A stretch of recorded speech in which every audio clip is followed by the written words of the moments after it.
Hi guys, we're here taking a first look at the Surface Laptop 3, both in the aluminum finish and the black finish.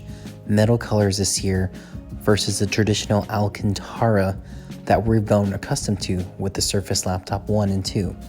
Also, we'll be taking our first look at the Surface Pro 7 and looking at improvements across the line. Important to note that across all these Surface devices, they all support fast charging, and that means it's 80% charge in under an hour, and you can charge these devices within nearly an hour, and this is because of Microsoft's partnership with AMD and Intel.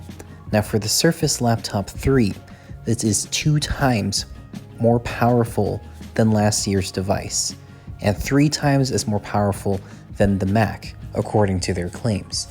Now let's take a look at the overall design and impression. Biggest things are the metallic aluminum magnesium alloy finish this year, but some minor differences with the USB-C on the side that overtakes the mini display port, but all the same familiar design features that we've known and come to love, regardless of color. Now, as I said, they've made the trackpad bigger, but notice what you don't see. All the screws, nothing visible in sight, and no speaker grills. All those come from the Omnisonic speakers that are under the keyboard.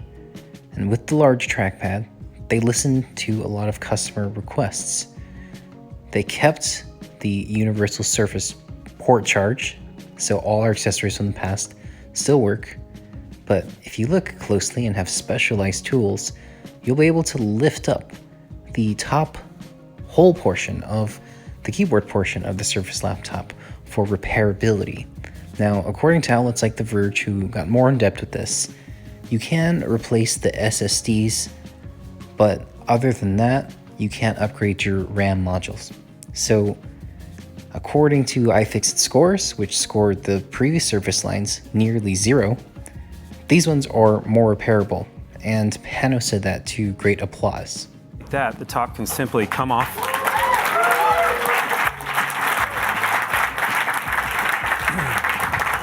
And you can still feel and see the beauty of this device. Okay, let's talk power. This year's Surface Laptop features the quad-core 10th gen Intel Ice Lake processors and also the AMD Ryzen 7 Surface Edition graphics processors.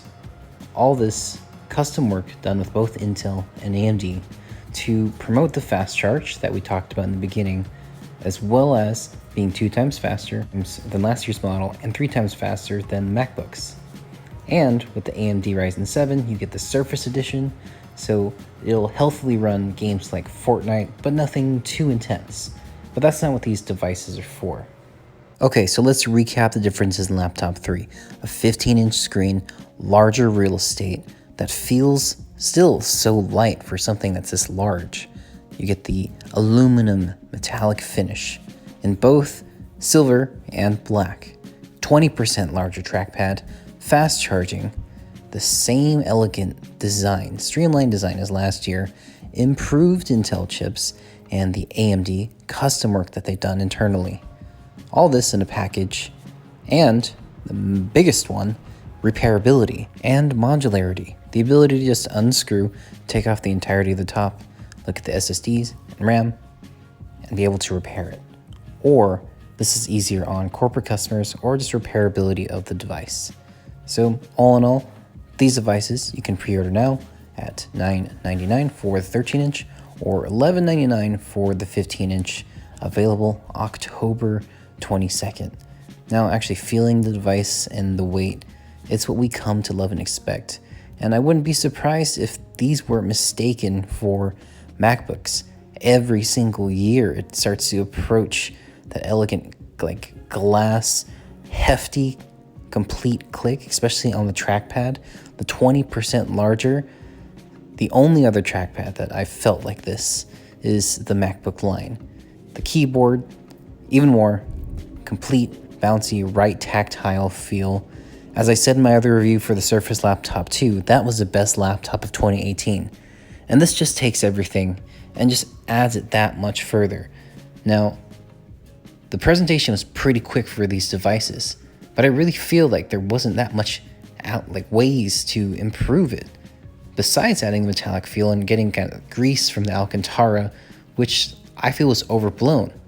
But in using these devices, in our quick first look, it's all there, all the design elegance that we've come to love, especially the one-touch open, all the weights. So I feel like Surface has perfected this category and improved it just to listen to our customer wants.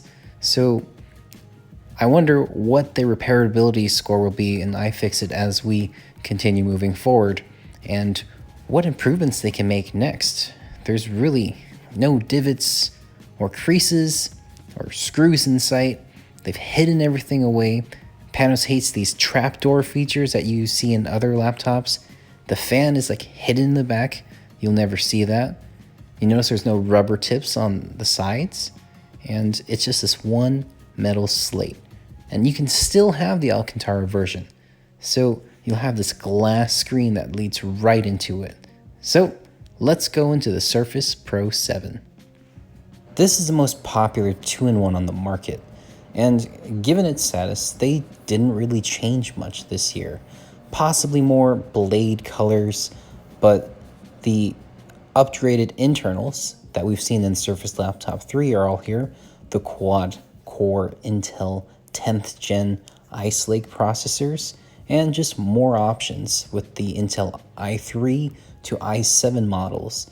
And the i3 coming in cheaper makes the base model here $749 versus the 800 plus entry level that we saw with the Pro 6 last year.